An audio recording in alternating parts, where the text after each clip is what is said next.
Мен Нәримбаев Нұрсерік Нұржанұлы, жасым 33-те, Узимнайгаз акционерлік қоғамында мұнайшы болып жұмыс жасаймын.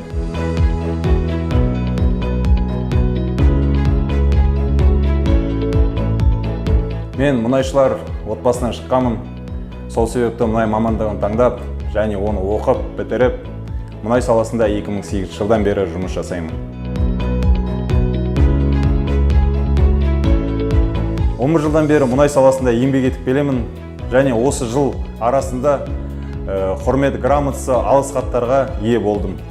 Осы марапаттар ішінде маған ең ыстығы 2018 жылдың Қазмұнайгаз басқарған мекемелер арасындағы үздік маман жарысында үздік маман атағына ие болғаным. Мен Маңғыстау облысында Жаңаөзен қаласында туылғаныма және осы мұнай салада жұмыс жасайтыныма мақтаныш етемін.